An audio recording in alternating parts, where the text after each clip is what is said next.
Well, just before Grace Ann Sparks killed herself online, the predator on trial texted her saying, quote, "I want to kill you."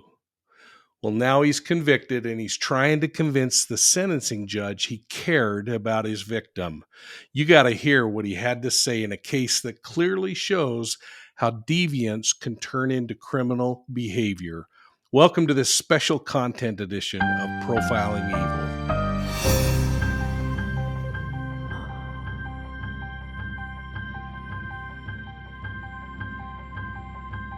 Hey everybody, it's the weekend. Welcome to this special content edition on Profiling Evil. Now, if you're a channel member, you're getting this earlier than anybody else. If you aren't, consider what you're missing and check out our channel membership options. You can get those here, but make sure either way that you're hitting that like and subscribe button. Well, here's the case. Hayden Berkable was sentenced by a Tennessee judge this week for criminal negligent homicide in the death of a 19-year-old named Grace Ann Sparks. She was 10 years his junior.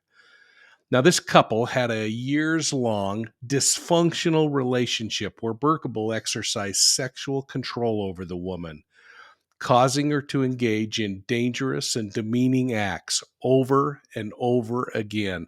This is about coercive behavior, folks.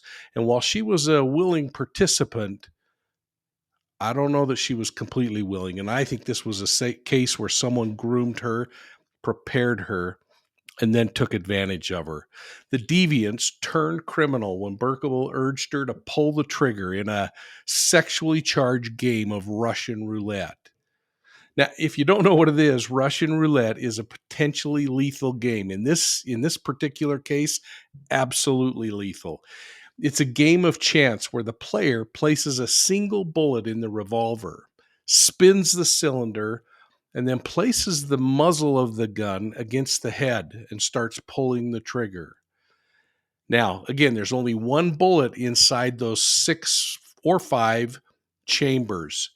And when that chamber aligns with the bullet and the firing pin drops on it, disaster happens. And that's exactly what happened.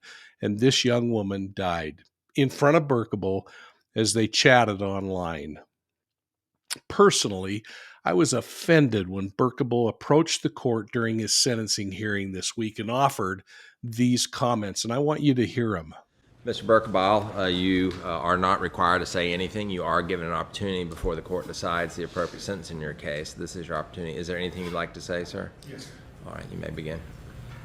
I want to apologize for the part I played in your grief, anger, and mourning. Through my negligence, we lost one of the brightest lights in this world, and for that I will never be able to say sorry enough. I do wish you to know I never wanted this, and that her death was never my goal or intention or my actions. The memory of her still haunts my dreams, and the event of this September 29th still haunts my nightmares. She was the very best of us, most beautiful, funny, caring, compassionate, and sassy human I've ever met, and I know you all feel the loss even more than I do. Again, I'm so sorry, and I would give anything to give Grace back to you. All right, thank you, Mr. Berkable. Well, his attorney argued that both he and his victim agreed to participate in the horrible event. It's true. She was on the other end of a phone call, actually a video chat. I was joining Court TV's Julie Grant and sitting in Court TV's green room as these remarks were being made.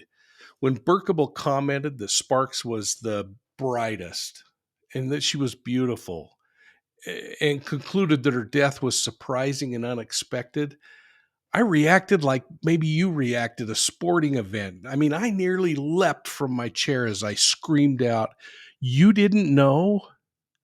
You didn't think something devastating could happen?" I mean, this guy, if I were talking to him, I'd say, "You spent years grooming this young woman, twisting her sense of worth. You encouraged her to speak in destructive ways hundreds of times.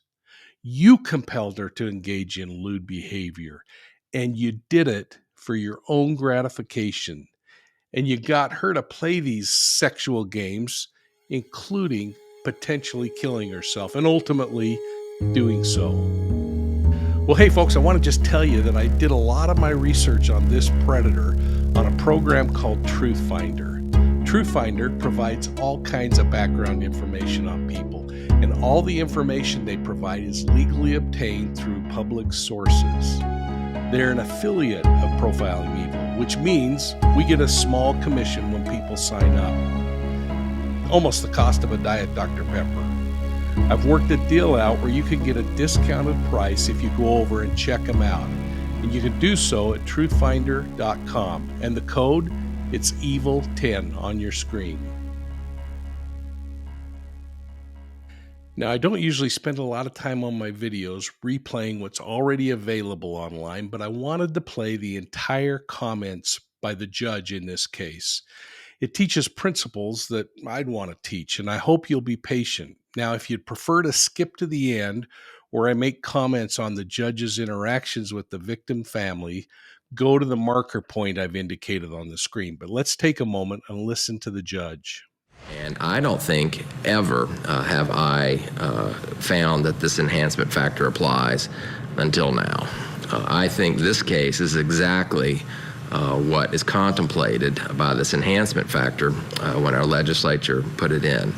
Mr. B.O.L.O was clearly engaging this conduct for the purpose of his sexual gratification and desire and pleasure. And it's easy in this case to get confused with the word intentional. I certainly believe Mr. B.O.L.O intentionally communicated to Grace Ann what he wanted to communicate. I don't think he intended for her death. But I don't think it matters in this case. It's irrelevant whether or not he wanted her to die or didn't want her to die. What is relevant is, did he intend to send these messages, and a person sending those, what was their motivation, what was their intent? And his intent, I believe, and I think it's strongly supported by the record, was to gratify his own desire, regardless of the consequences to Grace Ann. And so that enhancement factor, I think probably for the first time in 11 years, I've actually found that that one applies. But I do believe it applies, is entitled to a great deal of weight. Number 10, the defendant had no hesitation about committing a crime when the risk of human life was high. That enhancement factor cannot apply when you have a named victim in the indictment. It must be danger to somebody other than the named victim. In this case, Grace Ann Sparks was our named victim, and there's no evidence that his behavior created a risk of danger to anyone other than her, so that cannot apply here. Subsection 14, the state argues the defendant abused a position of public or private trust or used a professional license in a manner that significantly facilitated the commission or the fulfillment of the offense. This one, to me, was a close call. I do think Mr. Lowe probably has the better argument on that it was a close personal relationship, more of a peer relationship, though, than what we generally find as a position of trust. When we're talking about a position of private trust, you're usually talking about a parental authority figure or a babysitter or a teacher or something like that. They, even though they had this master and subservient level relationship, I don't think that could be classified as position of private trust. So I'm going to find that enhancement factor does not apply. And lastly, number 17, the defendant intentionally selected the person against whom the crime was committed or selected the property that was damaged or otherwise affected by the crime in whole or in part because of the actor's belief or perception regarding the race, religion, color, disability, sexual orientation, national origin, ancestry, or gender of that person or the owner or occupant of the property. And so this is basically our hate crime enhancement factor. I certainly get the state's argument about disability, her suicidal ideation being that, and that he certainly selected her for that. But I don't think this is what the legislature was intending when they contemplated this hate crime enhancement factor. So I don't believe that that applies under the law. To summarize the enhancement factors, I do find that subsections 4 and 7 apply and are are entitled to a great deal of weight. The defense has also argued some mitigation, mostly under the sort of the catch-all number 13. Some of these are related to listed enhancement factors under mitigation under 4035-114.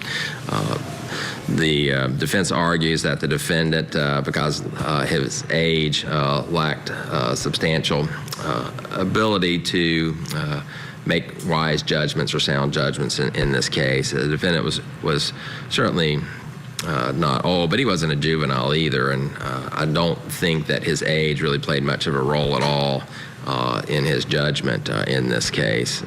He'd been employed, had graduated from school, and so I don't think his age really had anything at all to do with it, so I don't find that mitigation applies. The defense also argues that he did call the police, and that is true, that he could have just turned his phone off and hope nobody ever says anything to him, and so that was the right thing to do, to call the police, and I will consider that as mitigation. The defense spends a good portion of their time arguing that he had no sustained intent to violate the law. I would disagree with that. I understand your point, Mr. Lowe. I don't think he had a sustained intent for her to die, but I do think he had a sustained intent to continue engaging this behavior with somebody who is extremely vulnerable, and he ought to have been aware that his conduct would lead to the death of Ms. Sparks, and so he committed multiple acts of, if it was such a thing, of attempted criminally negligent homicide, which that's not a crime, but he did it a lot, and it's probably a miracle that it didn't happen earlier than it actually did, the way that they were playing. And so I think he did engage in this intentional conduct for a long time, but I don't disagree with you, Mr. Lowe, that he didn't want her to die. There was a lot of evidence in the messages that they had sent back and forth where he actually is trying to talk her down and tell her that her life was worth living, which is just further baffling to me on why he would, knowing that, would continue to engage in this type of behavior. And Mr. Lowe also argued that he couldn't have known that the risk was any greater at this particular time when she did actually pull the trigger with a bullet in the chamber. But I disagree with that. I think he should have known. She told him that day how close she was, and she would give him these numbers about the depth of depression and how close she was to to suicidal ideation. And she gave the highest numbers that I recall giving, and gave him all kinds of warnings, not the time to push. And yet he did it anyway, and he did it because he simply wanted to have some sexual release. And so when you look at the enhancement factors and the mitigation, I find that the enhancement factors greatly outweigh the mitigation, and therefore the only appropriate length of the sentence would be the maximum sentence of 2 years.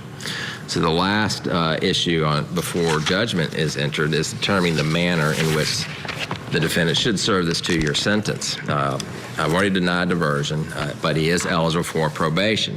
Mr. Lowe argues that he should be granted probation. That would give this court longer time to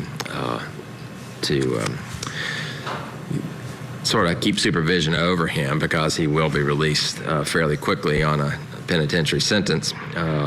But the factors the court is supposed to determine under 4035-103 is confinement necessary to protect society by restraining defendant with a long criminal history.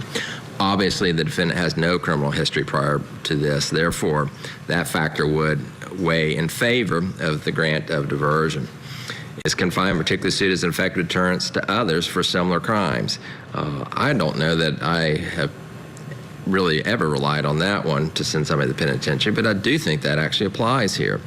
There has been extensive media coverage of this case. It is a unique and novel case, but as I said, I think this behavior occurs a lot more than is brought before the criminal court in the form of abusive online behavior, either through bullying or this type of direct sexual contact, sexual messages. The court frequently is exposed to online predatory behavior toward children, and so I do believe that confinement sentence when it's this type of an event where somebody is using the internet to engage in behavior that is destructive to other human beings. I think that does weigh in favor of confinement. Have measures less restrictive frequently or recently been tried unsuccessfully? Obviously, no. He's never been on probation before or been in the penitentiary. That weighs in favor of probation. And what's his potential, lack of potential for rehabilitation? That, again, is a difficult one for this court to assess. He obviously does have some mental health and emotional needs that could be addressed through counseling. I do believe he's sincere in his remorse. And so I think he probably is amenable to some form of rehabilitation. And lastly, is confinement necessary to avoid deprecating the seriousness of the offense? And I certainly find that weighs in favor of confinement. This wasn't an isolated incident. The only thing that was isolated about it is on this particular day, the round in the gun happened to be in the chamber that was getting ready to fall in front of the hammer. That's the only thing that was isolated in this over the last couple of years of Grace Ann's life. And so I believe that the position the defendant was in as far as being the master to a subservient young girl, knowing that she was particularly vulnerable because not only of her age, but more particularly because of her emotional frailty, that he would use that this whole idea of somebody committing suicide to achieve sexual release is the height of evilness in this court's mind. And I believe that if the law permitted, a sentence of 2 years would be warranted. Greater than 2 years would be warranted. However, I'm limited by the law to 2 years. And the family expressed a word several of you talked about being in prison. And I understand that. And it's not my job to give you any spiritual advice, but several of you talked about your faith in God and how he calls you to forgive. Whether or not you forgive Mr. B.O.L.O has nothing to do with what I do as a judge. You can get up here and say, Judge, be lenient, let him go, and I'm going to do the same thing. Or you can say, I want him a life sentence, and I'm going to do whatever I'm going to do under the law. But one thing that I will tell you, forgiveness generally has more to do with releasing yourself than him. If you let this man and his evilness consume the rest of your lives, then he's going to do more harm to you than he already has. Now, that's up to you how you want to relate to him and deal with him. But one thing I might encourage you on, I've had several people sitting there where you are over the last 27 years of being involved in the system. And some of them have seen something in the system that can be changed. And I know that you don't live here in Tennessee. Most of you don't live here in Tennessee. But one of the things that brings relief to some of the victims' families is they've become advocates and support for other people. And I believe that this case, as well as others, could be an effective springboard to get the law changed for this type of online abusive behavior. And so I would encourage you to explore that. I'm a member of the judiciary. I'm not a member of the legislature, so I have no role in that. I certainly would encourage the legislature to look at these type of offenses and realize the danger that these type of internet abuses are having, not only on children, but on adults as well, too. And so all that being said, the court does find that the appropriate sentence is the maximum under the law of 2 years to serve. So at this time, Mr. Burkebile, if you'd stand up, I'm going to enter judgment. Well, Julie Grant then asked me what I thought of the interaction of the judge with the victim's family and where this case can potentially go from here. Hayden Jennings Burkebile, docket number 117131. After being found guilty by a jury of your peers of criminally negligent homicide, the court now sentences you to a maximum sentence of 2 years to serve as a range 1 standard offender. In Tennessee, you have to serve 30% of that, and you will be released after 7 months and 6 days. You've already served 91 days of that, which you will be given credit for. So you can have a seat now, sir. Now, Mr. Lowe, I am certainly aware that he is going to quickly get to his release eligibility date as a determinate release offender, and I understand you're going to ask for it. So with that, Hayden Burkebile goes away for 2 years. As I told you before, His lack of criminal history is what saves him under Tennessee law, because they do grids for their sentencing, and somebody who commits the type of felony he does, who has a record, could have to face a lot more potential time. But with his no criminal history, the big goose egg on those guidelines, he's eligible for probation or up to only 2 years behind bars. So we saw this judge giving him the maximum allowable penalty because of his history and because of the nature of the crime. And he does get credit for time served. That's just the way it is. If you're incarcerated on a crime, as you head to the point of trial, you get credit for that time. So he'll receive that time that he's entitled to for the crime he committed, and then be out.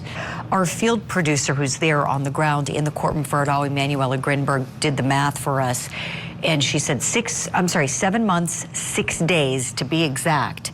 Hayden Berkebau will get out because he spent so much time behind bars awaiting trial and then awaiting sentencing.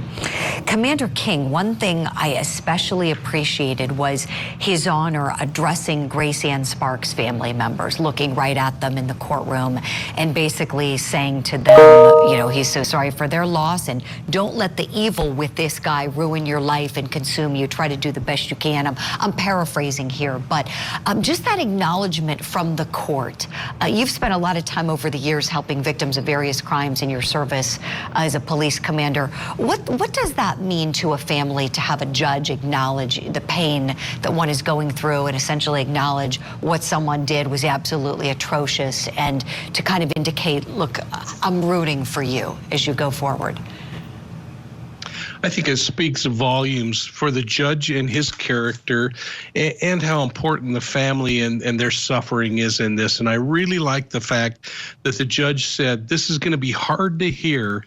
This is all that I can do, but I want you to know that I agree with you. But then he gives that really powerful counsel of, are you going to allow this offender, this predator who hurt your child, who participated, who lured her into this thing, who took this deviant behavior and evolved it into criminal behavior, are you going to allow him to sentence you further in life, or are you going to move forward and do what you can? And didn't it just give you this powerful Yahoo moment when he said, go and hit legislation now, make a change, make a difference? And I think they certainly will. We know when Grace Ann Sparks' mom talked to us during the time of the trial, that was something that she touched on. I think she's been really inspired to do it, and we wish her the very best in that endeavor. So keep in mind that this predator was sentenced to 2 years, the maximum. He'll be credited for the time he served in jail, and based on good behavior, he'll be out of jail and probably back online in about 7 months. I don't know about you, but this makes my blood boil. And I hope that the prison forensic psychologists carefully examine his predatory nature, his fixation on things. This guy was actually arrested at the strip club where he worked at the time police captured him. His fantasies won't end with a 7-month prison term. And I fear that we're going to hear about this guy again somewhere down the line. But I hope I'm wrong. So what are your thoughts on this case, folks? Do you think a 7-month time in prison is enough when coupled with his heartfelt plea to the judge? I'm going to be looking for your comments below, and I want to encourage you to sign up for the Academy level on our channel memberships. In a few weeks, our second series will launch, and in that, I'll be exploring this process of deviant versus criminal behavior in more detail. If you like this special content, please let us know, and please invite your friends to join our channel memberships. Make sure you're hitting that like and subscribe button, and share Profiling Evil. Remember, you can find Profiling Evil on YouTube, Instagram, Facebook, and Twitter. And if you like podcasts, you can find Profiling Evil on your favorite podcast platform. And don't forget to check us out on the World Wide Web at profilingevil.com. So thanks again, and we'll see you soon at the next crime scene.